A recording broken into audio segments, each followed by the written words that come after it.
Sometimes I can't see. All right. We had costs. Last time I talked to you, we had a slide up about pastoral conference cost.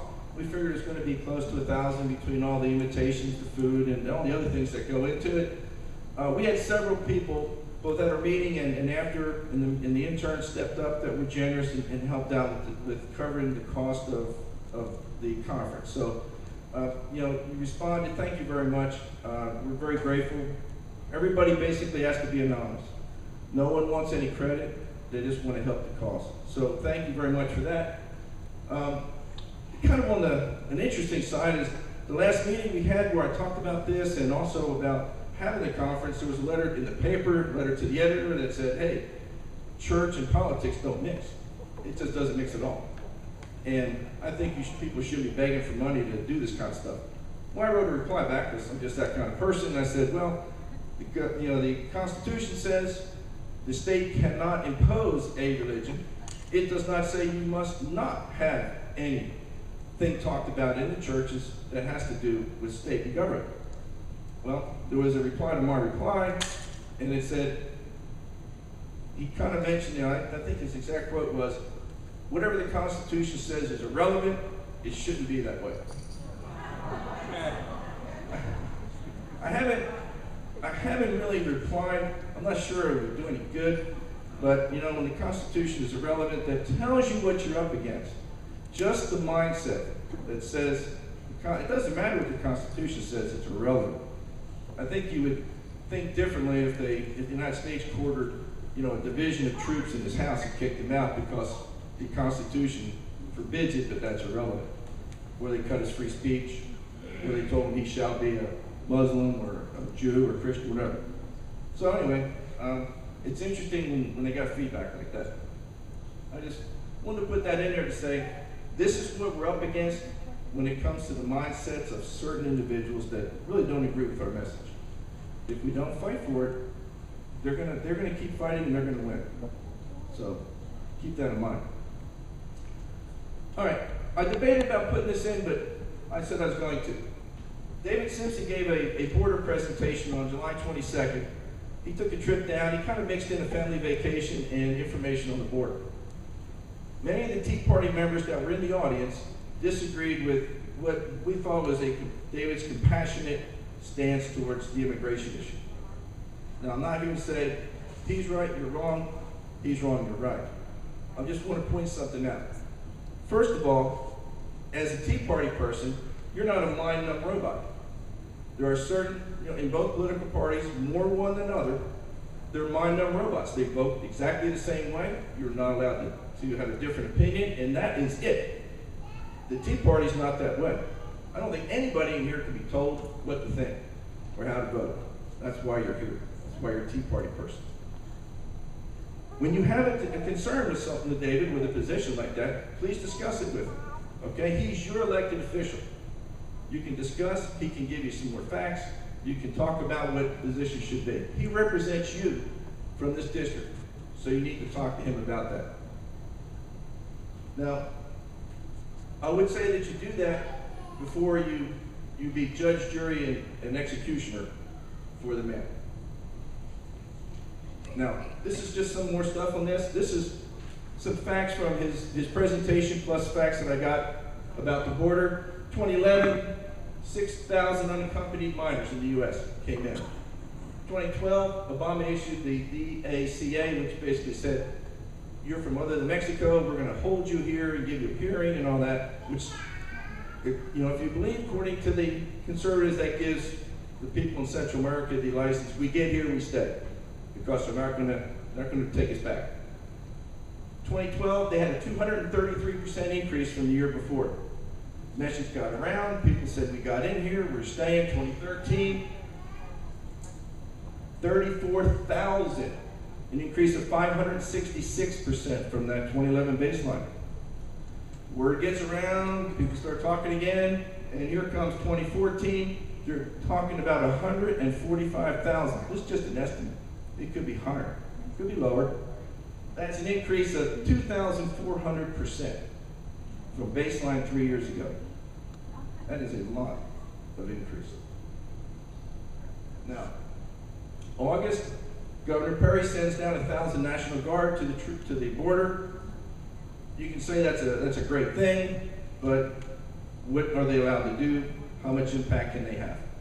When you look at it, it could just be, kind of little, too late, with a minimum impact. That, unfortunately, when you peel the onion back, that's probably what is going to be said about it. But, he sent something down, he tried. But remember, there's a difference between trying and really trying to fix the problem. Now, the Obama administration with the DHCA Act, which, again, I think was in during Bush's presidency, but he could change that. He could change that tomorrow. He's got a pen and a phone, if I remember right. He can change whatever he wants, according to him. He could change that, and that would fix that draw into the system, but he doesn't. So without changing that act, without enforcing the border, not trying to at least stop some of this flow, it all lays at the hands of the Obama administration. When they walk in and they give themselves up, they go over to the federals. It doesn't matter what Texas can do. The federals run the show. You can have all the Texas stuff down there you want. The feds run the show. Feds take them, they could drive them 10 miles in, release them. Can't do a thing about it. With David Simpson's opinion, I was there, I wasn't happy, but I'll say this. Before you hang anybody, you need to evaluate the whole voting record that the man has. Simpson, anybody. Gomer, Cruz, anybody in there. Harry Reid, throw him in there too. You evaluate his record on where he stands. Personally, David Simpson's been the only guy standing there saying no to budgets when they vote, 149 to 1. Guess who the one is? Okay, he's representing you. If you think that's a good thing because his budgets are way inflated, you got problems with him, he's standing there willing to take that. So I'm just saying this is the other end of it. I'm not saying he's right, I'm not saying that he's wrong. I'm just saying you've got to consider what the man's record is if you disagree with one thing that he does. So I'm asking you, step back and if your kid is a great kid, he does something one time you don't like, okay, you don't sit there and say he's a rotten kid. Evaluate the whole record, talk to him, see if you can fix it. We'll go from there. The last thing I'll say is, I personally said, okay, who would I rather have in that position as my District 7 rep? And not a whole lot of names that are out there that are willing to do that position came up. Just food for thought. Okay, I thought this was kind of interesting. Is Chicago safer or in a worse case scenario according to the Gaza Strip? If you take away what's happened over the last 3 or 4 weeks with the Israelis hitting the Gaza Strip, basically the murder rate in Gaza is proportionally a whole lot less than Chicago. And I'll just kind of give you some facts. Chicago is Obama's hometown. Just a coincidence. It's been run by Obama's old chief of staff, Rahm Emanuel, for 3 years. The liberals have had it for about 50 years. Okay, that's fine. Okay, how's it run? Well, it's a gun-free zone. You can't have a gun in Chicago. Now they're trying to work past that, but you can't have a gun. Gun-free zone, hey, criminals, read the sign. You can't have a gun in here. Unfortunately, they didn't really teach them how to read in Chicago because there's 53 reported shootings in Chicago over the 4th of July weekend. That's not 6 months, that's a weekend, 2 to 3 day weekend. 53 shootings, 14 died, 42 wounded to some degree, and I guarantee they weren't just nicked. Okay? Total 915 shot dead in 2 years in Chicago. You had up 2012 and 2013. And all I want to know is when these are Americans that are being shot. Most of them are minorities. I haven't heard a word from Jesse Jackson or Al Sharpton. I'm sure they're over there criticizing Israelis for bombing the Gaza Strip and closing these tunnels and all that. Haven't heard a word about this. Just want to bring that out. Haven't heard much in the media either. So, just something to think about. Crashed hard drives and lottery odds. I found this kind of comical. This is your IRS saying, hey, we target these Tea Party groups. No, it didn't happen. There's not a smidgen of evidence.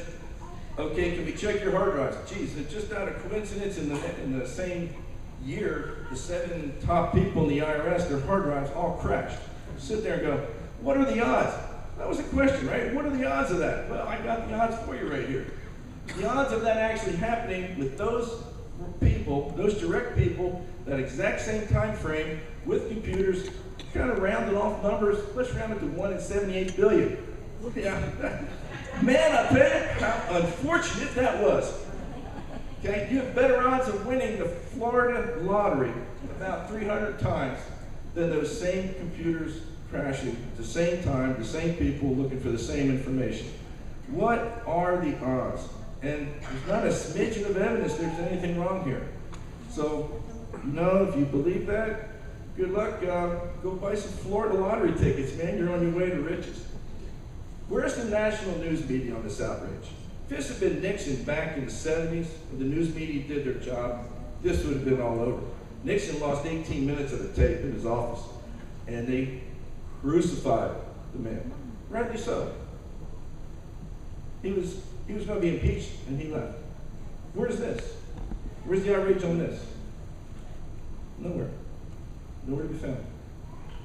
Well, I guess 1 in 78 billion is not enough to outrage the press these days. Thank you for your support. We've been doing this for about 5 years. We couldn't do it without your attendance, your help, your things that you do on the projects with us. Everything you do for us, we really appreciate your support.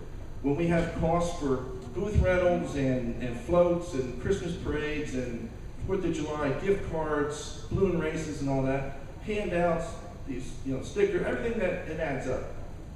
So you help us out tremendously. When you do volunteer work, you staff our booths and everything else like that, that's what we're really looking for. The little bit we get in the boxes, we really appreciate that. That really helps.